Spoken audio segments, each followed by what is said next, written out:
For those of you who don't know, someone bought him recently, and I'm starting to think we may need to be a little concerned about it. Stay tuned.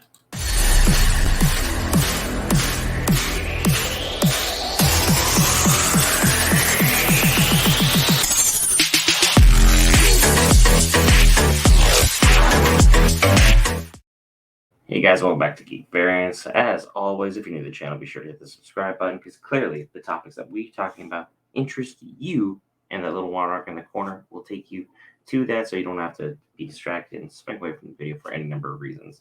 The thing I want to talk to you guys today about, Embracer Group just bought Lord of the Rings. $788 million when Lord of the Rings itself is valued over $2 billion as part of a 6-group all-out purchase from the Swedish company. So why should we be concerned about this? Well, we should be concerned about this for a few things, but there's also a few things that, hey, they can't touch, they don't own, it will not affect what we love moving forward. They do not own rights to the books.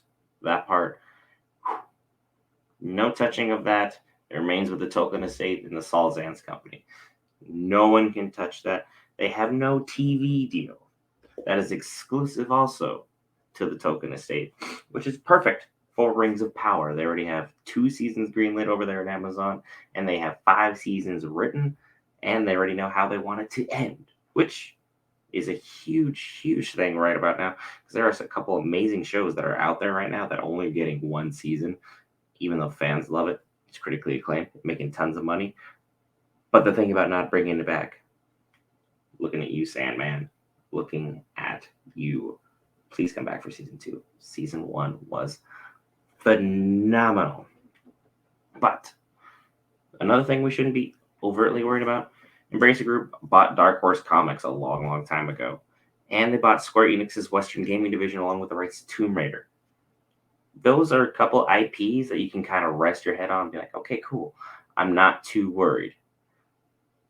What I am worried about, and what this article clearly states, and I will see if I can make that. Oh, I made it the wrong way. There we go. It's a little bit bigger.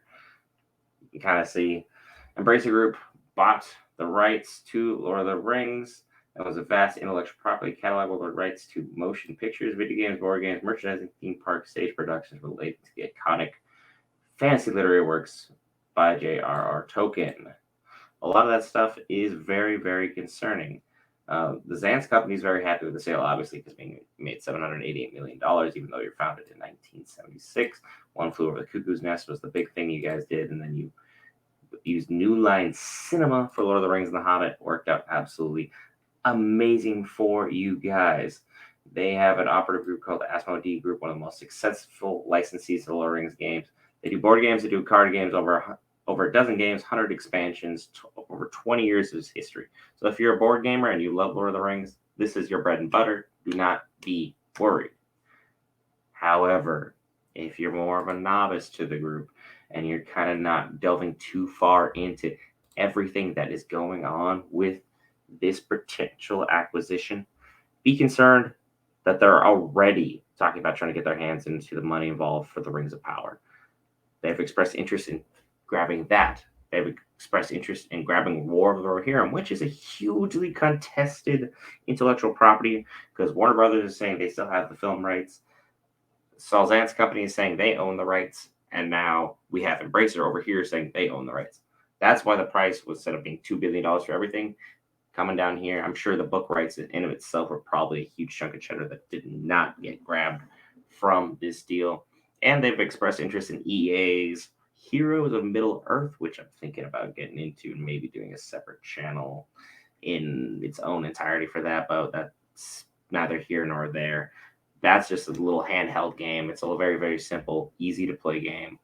It looks really good. I'm a huge Lord of the Rings fan, so may just have to jump on board with that and see what we have. The reason you should be so worried, though, is very, very simple. They're trying to already find a way to create a spin-off series. They literally bought it, I want to say about a week ago. Within 2 days of said purchase, they're trying to push out 3, not 1, not 2, 3 separate solo films delving into the backstories of Aragorn, Gandalf, and Smeagol. That is absolutely astonishing to pick those 3 characters as the one you are primarily focusing on. Aragorn's adventures in the wild, I'm sure, would be exciting, and thinking about it now and having some time to reflect on the video, it'd be interesting. That's something to cover there. Gandalf was kind of a non-player for most of Miller's history. He just kind of showed up from time to time, handled a few things, and then, The Hobbit and The Lord of the Rings was like his coup de grace. These were his absolutely huge moments that were very, very important to him and everything that he had going on. I don't know why Gollum or Smeagol were even discussed. Like, what are we going to learn about his time he spent in the caves, the time he was hiding, from the goblins down at the very bottom of the mountain? I want to talk about his time in the wild, how he slowly got transformed and lost his sanity. Like, we're talking about the time where he was following the Fellowship while he was searching for the ring, and then ultimately guided them to Mount Doom. It's like, I know that actor would be absolutely on board with coming back, but at the same time, maybe don't do that. Leave that alone. There's a lot of IP and a lot of property from the books that you could easily use to adapt to your own film. From what I've talked about in the Lord of the Rings community as a whole online, not a lot of people are excited about what's going on here. What people are very, very excited for would be to have the Rings of Power, have the whole setup to the Last Alliance of Men, the very opening scene of the Fellowship of the Ring, where Elrond and Isildur are fighting against the armies of Sauron at the base of Mount Doom. And a build up for that, as well as having a whole either TV show or just movie where it's just a battle royale style thing where you're really invested in the characters and there's a nice build up. Please don't give me a love story. A build up to what's going on, and then having everyone fight it out for the One Ring and the fate of Middle Earth. That's much more hotly contested. War of the Rohirrim is going to be an animated movie, so we'll see how that goes. But Embracer Group, you have me worried. The Saul Zaentz company has done phenomenal things in the 45 plus years that it's been owned, owning the rights to the Lord of the Rings and The Hobbit. I mean, The Hobbit was not as critically acclaimed, nor is it as beloved as the Lord of the Rings trilogy. The Lord of the Rings trilogy is the greatest trilogy of all time. I said it now, I'll say it again.